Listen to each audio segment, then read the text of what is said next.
Hey y'all, this is Felicia with The Book is Done. I am so sorry for taking so long to do my review of The Girl in the Castle. Life happened. But in all things, I was very taken aback, if you would say. James Patterson is one of my all-time favorite authors. Like, almost anything that he touches, I have read it, but solely him. This is like the second book that I've read where he co-authored with someone. The first one that I read was The President is Missing with President Bill Clinton. And I love that book. It was absolutely amazing. I have The President's Daughter is Missing. I haven't started that yet, but that's to come as well. So in reading The Girl in the Castle, I was so excited about it. And I mean, for the majority of the book, I couldn't put it down. The book was going everywhere with me, in the car to the grocery store, just in case I got stopped at a red light or by a red light, and just read like a couple of paragraphs or something. Like, it was just that good. And so I was getting into the thick of the book, and then it was just like the ending came, or building up to the ending, and it was just like lackluster.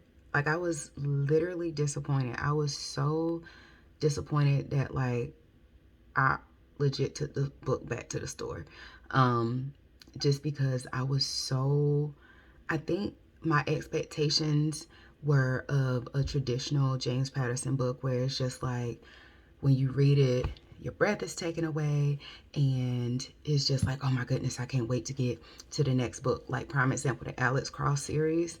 I'm a little, okay, way behind. Okay, I think I have like 8 books to catch up on, but like, I can finish an Alex Cross series book, or even the Women's Murder Mystery Club, or the Women's Murder Club by James Patterson. I could finish one of those books in a day, easy.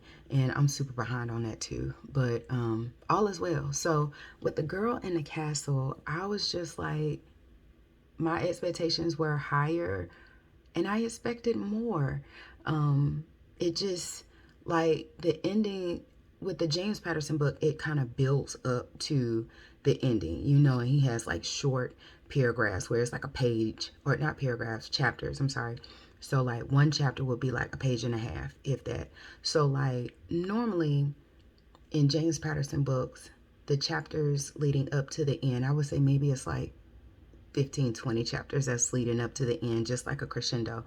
So for this particular book, it was like legit at the end. It was like over 300, I want to say 360, 385 pages.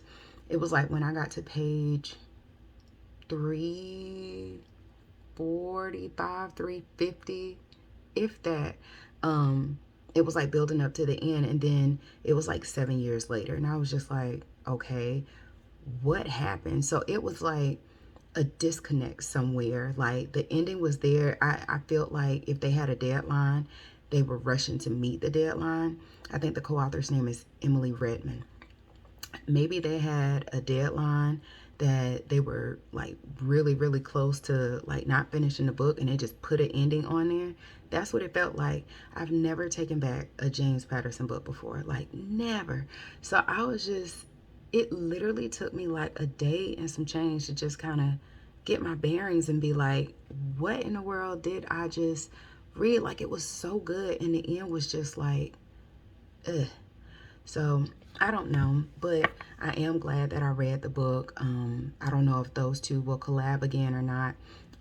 But just, I don't know. Like, I've had people tell me with James Patterson collaborations, they can tell the difference, when between like him and a co-author, and when it's just solely him. So I totally get it. It really was very, very clear to me that he had a co-author. No shade on Emily, like on the co-author Emily Redmond.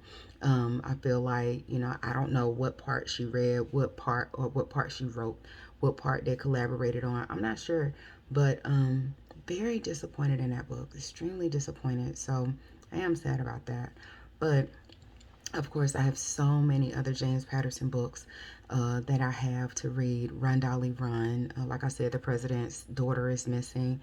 Um, Oh goodness, I just have so much. My to be read pile is like 4 or 5 bookcases full of books, and I'm steady buying books. The life of a bookie. That's what I'm gonna call myself, a bookie. But I don't know. Stay tuned for more book reviews. So I would say out of 5 stars, 1 out of 5 stars, I would give it like a 3. It's closer to a 2, but I would give it a 3. Just because it's James Patterson. But then again, a 3 because I literally took the book back like today. So hopefully somebody enjoyed it. Give me your thoughts. Let me know what you think. Until the next time, the book is done. What's next?